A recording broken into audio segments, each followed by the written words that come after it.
حضرت سیدنا صدیق اکبر رضی اللہ تعالیٰ عنہ نے ایک دن ایک چڑیا کو دیکھا کہ وہ درخت پر بیٹھی ہوئی تھی، تو آپ نے فتنفس السعداء، آپ نے بڑی لمبی سانس کھینچی۔ یہ ان لوگوں کے لیے ہے کہ جو غلط لوگوں کے ساتھ کھڑے ہیں، پھر غلط ظلم کرتے ہیں، پھر حکمرانوں ہی کرتے ہیں، پھر حکمرانوں کے کاسا لیس بھی ہیں اور ان کی غلط باتوں کی تائید بھی کرتے ہیں، یہاں تک کہ وہ اسلام کے خلاف بھی اگر کوئی بات کر دیں تو پھر بھی اس کی وہ تعویلیں کرتے ہیں اور کہتے ہیں نہیں انہوں نے تو کچھ بھی نہیں کیا، وہ تو بڑے عاشق رسول ہیں۔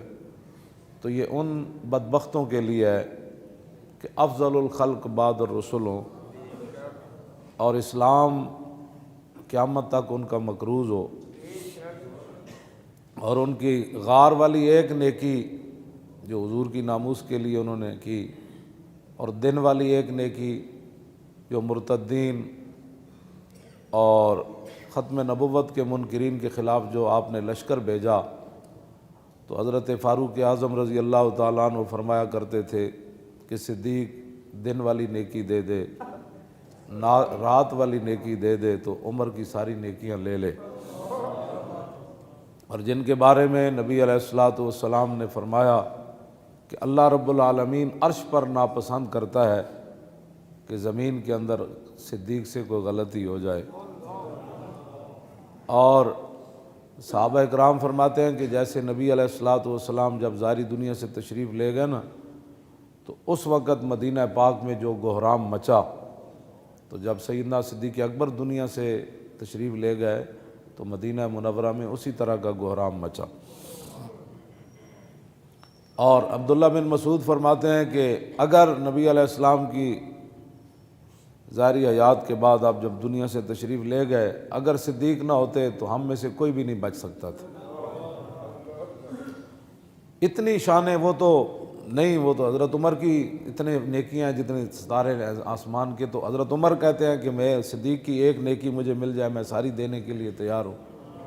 یہ ساری شانوں کے باوجود اور جو آپ نے تنخواہ لی 2 سال 2 مہینے کچھ دن جو آپ نے تنخواہ لی، وہ تنخواہ بھی واپس کر دی آپ نے، یعنی سرکاری مال بھی نہیں لیا۔ اور جب وہ سارا مال واپس، وہ اونٹنی بھی چلی گئی۔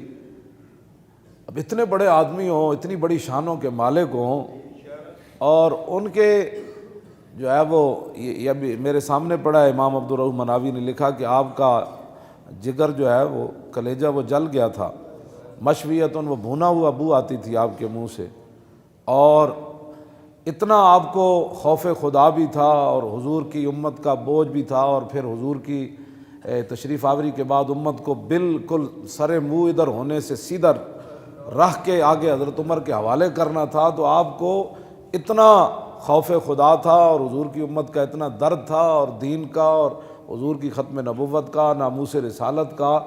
جو رات آپ سوتے تھے تو صحابہ کہتے ہیں جب آپ کا وصال ہو گیا تو پھر جب ہم نے وہ جگہ دیکھی جس چارپائی پر وہ سوتے تھے تو اوپر والی چھت بھی سیاہ ہو چکی تھی۔ اتنے آپ درد سے سانس لیتے تھے رات کے وقت کہ میں نے حضور کی امت کو کس راستے پر جو ہے وہ کیسے چلا کر حق پر توڑ لے جانا ہے، اور منکرین ختم نبوت کا کیسے کلا کما کرنا ہے، اور مرتدین کو کیسے راہ راست پر لانا ہے، مانعین زکوٰۃ کو کیسے سیدھا کرنا ہے۔ اور صحابہ کی جو حالت سرمے جیسی ہو گئی، اور صحابہ گلیوں میں پھرتے تھے کہ آپ نے یہاں رسول اللہ تو نہیں دیکھے، یہ حالت ہو گئی۔ تو اس ساری حالت کو سمیٹ کر پھر اسی راستے کے اوپر گامزن کرنا، اور پھر کیسر و کسریٰ کے دروازوں کی طرف حضور کے غلاموں کو روانہ کرنا اور اسلام کو اوپر لانا۔ اور یہ جن لوگوں کے یعنی رات یہ صورتحال ہے، اور دن کے وقت جو ہے وہ جو کھانا ہے وہ مدینہ منورہ کے ایک عام صحابی، جو عام صحابہ عام تو نہیں ہے، مراد یہ ہے کہ کھانے پینے کے لحاظ سے ان کا جو ذرائع آمدن تھے اتنی تنخواہ لینی، اور پھر اپنی بیوی کو کہنا کہ بھائی آج مجھے ایک میٹھے کا دل کر رہا ہے ایک دن، تو انہوں نے کہا کہ اتنے پیسے تو نہیں ہمیں ملتے تنخواہ سے کہ جس سے آپ کے لیے میٹھا بھی پکایا جائے۔ سنتے ہیں آپ، یہ اسلام ہے۔ جن کے وزیر اعظم اس کا ایک دن کا خرچہ 50 لاکھ ہو، یہ وہاں سونے کے کشتے کھاتے ہیں۔ فتنفس السعداء فتوبى لك یا طیر تاکل الثمر وتستظل بالشجر وتسیر الی غیر حساب یا لیت ابا بکر مثلو کا. آپ نے دیکھا نا چڑیا درختوں تے بیٹھی ہوئی تھی, آپ نے لمبی سانس کھینچی. اتنی شانہ دے مالک وہ تو بیان ہی نہیں نہ ہو سکتی ہے. میں ویسے تو 4 گلاں تہاڈے نال کیتیاں. آپ نے لمبی سانس کھینچی تو آپ نے فرمایا طوبیٰ لکا یا طیرو, فرماؤ پرندہ او چڑیا او کبوتر تیری کیا ہی بات ہے, تو کتنی خوش نصیب ہے. تاکل الثمرہ و تستظل بالشجر, فرمایا تو درخت دے پھل کھاندا اور درخت دی چھاواں تے رہنا. و تسیر الی غیر حساب, تو قیامت والے دن تیرے کو حساب بھی نہیں ہونا. تے صدیق دا کی بنے گا قیامت والے دن, اینوں تو رب دے سامنے حساب دینا پینا ہے. تے آپ لمبی سانس کھینچی جس طرح بندہ دسو اتنی شانہ دے مالک ہوون تے خوف خدا اتنا ہوئے تے پورے ملک نو لٹن والے, مسیتاں تو سپیکر لان والے, ممتاز نو پھٹے لان والے, ختم نبوت تے حملہ کرن والے, مندراں تے گھنٹے کھڑکان والے, اور تھر دے بچیاں نو دوائیاں نہ دین والے تے ملک لٹن والے, انہاں دا کی بنے گا دنیا آخرت وچ؟ انہاں جدوں اور پھر انہاں دا کی بنے گا؟ تے جڑے انہاں دے نال ظالماں دے کھڑے نے انہاں دا کی بنے گا؟ واپس آؤ حضور دے دین دی طرف. ہاں جی واپس آؤ رسول اللہ دے دین دی طرف. ہن سونا نہیں, ہن جاگ کے رہنا ہے. نگھی چادر تان کے سو گئے, ہن تسی تے نہیں نہ سونا. ہاں نگھی چادر تان کے سو گئے, مالک چور پچھان کے سو گئے. لٹن والیاں رج کے لٹیا, جاگن والے جان کے سو گئے. ہن نہیں سونا, حضور دا دین لیاؤ. کیوں جی؟ ہاں توجہ جی, او توجہ بھائی. انشاءاللہ جدو تسی حضور دے دین دی طرف چل پاؤ گے نا, ایک قرآن دا وعدہ ہے, نص ہے قرآن دی, والذین جاہدوا فینا لنہدینہم سبلنا وان اللہ لمع المحسنین. فرمایا جو لوگ ہمارے راستے میں چلنا چاہتے ہیں, محنت کرتے ہیں ہمارے, والذین جاہدوا فینا ہمارے لیے محنتیں کرتے ہیں, لنہدینہم سبلنا, تو میرے حبیب انہوں نے دس دیو میں اتنا کریم ہاں کہ انہوں واسطے کئی راستے کھول دیاں گا. کئی راستے انہوں واسطے میں ہموار کر دیاں گا. چلن صرف اے, ہاں جاہدو دا مطلب ہے محنت, صرف اے پہلے محنت اے کرن, ستیا نہیں آندا. ہاں ابراہیم بن ادم ستے ہوئے سن نا اپنے محلے چ, تے انہاں دا دل سی میں ولی بن جاواں, تے میں بہت وڈا ولی کامل بن جاواں, تے سوندے محلے چ سن. ایک دن اللہ نے فرشتے بھیج دیتے انہاں دے محل ہوتے, انہاں جا کے محل ہوتے انہاں جناب پیر مارے زور زور دے. ابراہیم بن ادم باہر نکلے, انہاں کہا کون ہوئے؟ انہاں کہا جناب اٹھ گم ہو گئے تے اٹھ تلاش پہ کرنے. انہاں کہا اٹھ بھی کدی محلہ تے چڑھے؟ انہاں کہا جناب جو اٹھ محلہ تے نہیں چڑھ سکتے تو محلہ ستیا رب بھی نہیں لبدا. ہاں جی پھر آپ گئے, پھر بعد نکلے. کیوں جی؟ تو پھر ایک دن اللہ اکبر اللہ اکبر, پھر ایک دن پتہ ہے کی ہویا, آپ نو جاندا کوئی نہیں سی نا, تے آپ گزرے جاندے سن, تے ایک بندے نے انہوں نے چنگا کٹیا.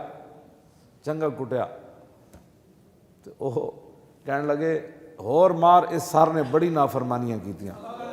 فقیر بن گئے سن. تے بعد کسی نے دسیا جنوں تو کٹ رہے سی جے کون ہے؟ انہوں نے کہا نہیں, انہوں نے کہا یہی تے ابراہیم بن ادم سی. آپ فقیر ہو گئے نا, تے باغ دے قریب تو گزرے, تے اتھے انگور لگے ہوئے سن. تے آپ اندر گئے اس باغ والے کو, فرمایا یار انگور دے دے. انہوں نے کہا پیسے دے. انہوں نے کہا پیسے تے نہیں ہے, میں جڑی پرانی جتیاں پائیاں نے لے لے. انہوں نے کہا جتیاں نہ بھی کدی انگور لبا نکلے تو. وہ جدو باہر نکلے تو اس نے کسی نے دسیا وہ ابراہیم بن ادم ہے. وہ پھر نسیا پچھو انگور دا ٹوکرا لے کے, حضور قبول کرو. فرمایا کیویں؟ انہوں نے کہا میں نے فلانے بندے دسیا ابراہیم بن ادم. فرمایا جلیا ان انگوراں دی قیمت تو ٹوٹیاں جتیاں ہی سن, فقیری دے بدلے اسی انگور نہیں کھانا, فقیریاں ویچ کے انگور نہیں کھانا. ہاں تو وہ نہ جتیاں دی قیمت سی, وہ تو دتا نہیں ہے, لے جا اپنا ٹوکرا واپس. تے گل انجے بھائی, گھر ستیا دین تخت تے نہیں آندا, گھر ستیا ٹرمپ نہیں ڈاندا. ہاں گھر ستیا بدر فتح نہیں ہوندا. ہاں صحابہ مدینہ منورہ ہی اتنے بیٹھے رہندے تسبیحاں پکڑ کے نا, تو پھر کیسر و کسرا دے دروازے کنے کھڑکانے سن. تسی اپنے گھراں تو نکلو باہر, دین واسطے کرو محنت. ہاں ستیا دین مصطفیٰ تختوں تے نہیں آنا. ہر بندہ کہے میں لے آنا ہے, میں اپنی زندگی بدلنی. تے جدو تسی ارادہ کرو گے نا بدلنی, تے اے نہیں کہ اللہ اسلام تو انو مطلب خراب کر دے گا. جدو حضور ایک دن عثمان ابن ابی طلحہ کو چابی منگی نا کعبے دی, فتح مکہ تو پہلے اجے مسلمان نہیں ہوئے, تیرا چابی نہ دیتی. تے حضور نے فرمایا عثمان اے چابی ایک دن میرے ہاتھ چ ہونی. انہاں کہا اس دن قریش ذلیل ہو جان گے؟